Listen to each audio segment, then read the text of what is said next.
உங்களுக்கு ஒரு சூப்பரான மர்டர், கிரைம், த்ரில்லர், சஸ்பென்ஸ் அடுத்து என்ன நடக்கும் அப்படின்னு தெரியாமல் இருக்கும்ல, அந்த மாதிரி ஒரு சூப்பரான படத்தை இப்போ சொல்கிறேன். இந்த படத்தை பாப் சுரேஷ் அப்படிங்கிறவர் இயக்கி நடிச்சிருக்காரு. படத்தின் பெயர் இரவின் கண்கள். பேரே நல்லா இருக்குல்ல, ஊமை விழிகள் மாதிரி இரவின் கண்கள். நல்லா அருமையாக எடுத்துருப்பார். இந்த படத்தில் ரொம்ப ப்ரொஃபஷனல் ஆக்டர்லாம் இருக்க மாட்டாங்க, பார்த்தாலே தெரியும் லோ பட்ஜெட் படம், அதற்கேற்ற ஆக்டர்கள் தான் இருப்பாங்க. ரொம்ப அருமையான டைரக்டர். இவரெல்லாம் சினிமா உலகம் பயன்படுத்திக்கணும். அவரே இயக்கி அவரே நடிச்சிருக்காரு. கதை பார்த்திங்கன்னா நல்லா அருமையாக இருக்கும். அதாவது ஆர்டிஃபிஷியல் இன்டெலிஜென்ஸ் ஹீரோவை டாமினேட் பண்ண பார்க்கும், ஒரு கொலை செய்ய வைக்கும், அப்புறம் அந்த கொலையிலேருந்து காப்பாற்ற முயற்சி பண்ணும். இந்த படத்தோட டைரக்டர் பாப் சுரேஷ் தான் இதோட ஹீரோவும். அவர் பெங்களூரில் ஒரு ஐடி கம்பெனியில் வேலை பார்ப்பார். தஞ்சாவூர்லேருந்து போய் பெங்களூரில் வேலை பார்க்குற மாதிரி காமிச்சிருப்பாங்க. அவருடைய மனைவி வெளிநாட்டில் வேலை பார்ப்பாங்க. அதனால இவர் சிங்கிளாக இருப்பார்.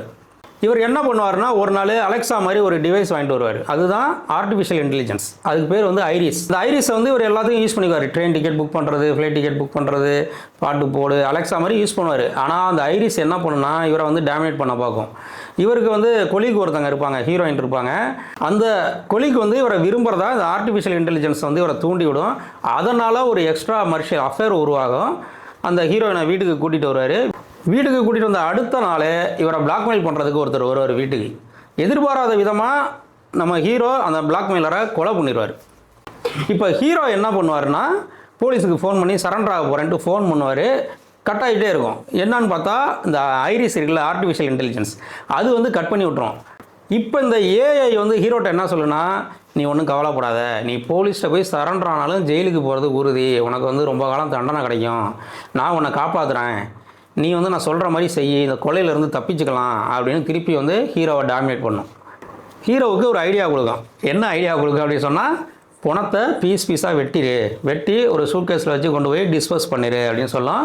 ஹீரோ ட்ரை பண்ணுவார், முடியாது, நான் என்ன கசாப்பு கடைக்காரனா அப்படின்னு சொல்லிட்டு விட்டுருவார். இப்போ ஆர்டிஃபிஷியல் இன்டெலிஜென்ஸ் வேறு ஐடியா யோசிக்கும். இப்போ இந்த ஏஐ என்ன பண்ணும்னா, வேறு ஐடியா யோசிக்கும், ரொம்ப சூப்பரான ஒரு ஐடியா கொடுக்கும். என்கிட்ட எல்லா டேட்டாவும் இருக்குது, சிட்டியோட எல்லா டேட்டாவும் இருக்குது, ரூட் மேப் டேட்டாலாம் இருக்குது, நீ கவலைப்படாத, நைட்டு ஒரு 2 மணி போல் நான் ஒரு ரூட் மேப் போட்டு தர்றேன், நீ இந்த பணத்தை எடுத்துகிட்டு போய் பெங்களூர் சிட்டியில் இருக்க அந்த கார்பேஜ் ஏரியாவில் போட்டுரு, டம்ப் பண்ணிடு, அந்த டம்ப் யார்டில் கொளுத்தி விட்ருவாங்க, அதில் அந்த பணமும் எரிஞ்சு போயிடும், ஒன்றுமே தெரியாது, நீ தப்பிச்சுக்கலாம் அப்படின்னு சொல்லுது. ஆனால் அங்கே தான் ஒரு திருப்பம் ஆரம்பிக்கும். ஹீரோவும் இது சொன்னதை கேட்டுக்கிட்டு நைட்டு ஒரு 2 மணி வாக்கில் பிணத்தை கார் டிக்கியில் வச்சுக்கிட்டு போவார். அந்த டம்ப் யார்டுக்கு திரும்பும்போது பார்த்திங்கன்னா ஒரு கர்வ் இருக்கும், அங்கே போலீஸ் நிற்கிறது யாருக்குமே தெரியாது. எதிர்பாராத விதமாக ஒரு போலீஸுக்கிட்ட மாட்டிடுவார். அந்த போலீஸ் என்னன்னு பார்த்தா, அந்த போலீஸ் யாருன்னு பார்த்தா, ரொம்ப பேராசை பிடிச்ச ட்ரக்கெல்லாம் கடத்துகிற ஒரு ஹெட் கான்ஸ்டபிள். இப்போ நம்ம ஹீரோ அவர்கிட்ட மாட்டிக்கிட்டார். அந்த கான்ஸ்டபிள் ஹீரோவை பிளாக்மெயில் பண்ண ஆரம்பிக்கிறார். இதுக்கப்புறம் படம் எப்படி போணுச்சு, ஹீரோ அந்த கான்ஸ்டபிள்கிட்ட தப்பிச்சாரா, ஏஐ ஹீரோவை காப்பாற்றுனுச்சா, கிளைமேக்ஸ் எப்படி, ஹீரோ உயிரோடு இருக்காரா இல்லை ஹீரோவை போட்டு தள்ளிடுறாங்களா, ஏன்னு சொன்னால் ஹீரோ ஒரு பெரிய ட்ரக் லார்டோட கோத்து விட்றாரு.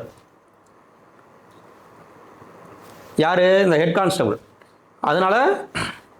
அதனால் ஹீரோட உயிருக்கும் ஆபத்து வருது. கிளைமேக்ஸ்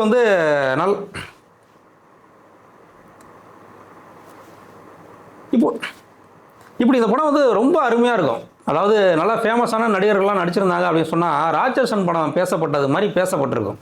ஆனால் அப்படி பேசப்படலை. யூடியூப்பில் ஃப்ரீயாக இருக்குது. 2024ஆம் ஆண்டு தான் வெளியானது. படத்தை பாருங்கள். இந்த மாதிரி உங்களுக்கு கிரைம், மர்டர் இதில் பிடிச்ச படம் என்னன்னு சொல்லி கமெண்ட் பண்ணுங்கள். நம்ம கிளாசிக் தமிழ் சினிமாஸ் சேனலை சப்ஸ்கிரைப் பண்ணுங்கள்.